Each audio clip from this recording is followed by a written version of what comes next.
Livre de Michée au chapitre 2. Malheur à ceux qui préparent leurs mauvais coups et du fond de leur lit élaborent le mal. Au point du jour, ils l'exécutent, car c'est en leur pouvoir. S'ils convoitent des champs, ils s'en emparent. Des maisons, ils les prennent. Ils saisissent le maître et sa maison, l'homme et son héritage. C'est pourquoi ainsi parle le Seigneur. Moi je prépare contre cette engeance un malheur, où ils enfonceront jusqu'au cou.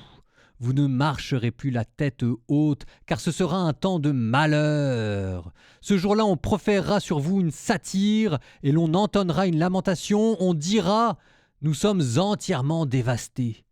On livre à d'autres la part de mon peuple. Hélas, elle m'échappe. Nos champs sont partagés, encore des infidèles. Plus personne en effet ne t'assurera une part dans l'assemblée du Seigneur.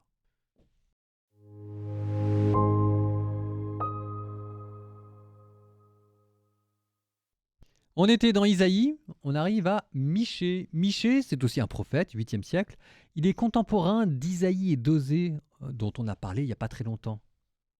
Lui, il prophétise sous les règnes de Yotam, Akaz et Ézéchias, c'est-à-dire un tout petit peu avant Isaïe, mais c'est vraiment la même époque.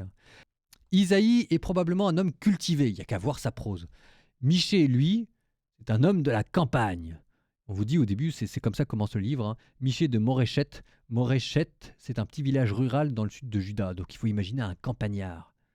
Sauf que lui, campagnard, ce qu'il voit, c'est pas le spectacle qu'on voit dans les grandes villes. Ce qu'il voit lui directement, c'est comment est-ce que les grands propriétaires accaparent les terres, un peu dans le genre de ce qui a pu avoir lieu en Amérique latine, les latifundia, où vous avez les paysans qui sont expropriés. Et donc lui, ce qu'il révolte, c'est pas tellement l'idolâtrie, encore que c'est l'injustice sociale. La question foncière dans les campagnes d'Israël. Ça, c'est le truc de Michée. Amos, c'est l'injustice sociale. Osée, c'est l'idolâtrie. Isaïe, l'absence de foi. Michée, c'est l'exploitation des pauvres par les puissants. C'est le prophète des petits propriétaires écrasés. Et je vous ai dit tout ça parce que maintenant vous allez mieux comprendre le texte que vous venez de lire. En fait, le sujet d'aujourd'hui, c'était le vol légal, parce que c'était légal, le vol légal des terres. Du fond de leur lit, ils élaborent le mal. C'est quand même extraordinaire comme image, quoi. Ils exproprient les paysans comme d'autres font leur grasse mat. C'est quand même... Vous le relirez, d'accord ?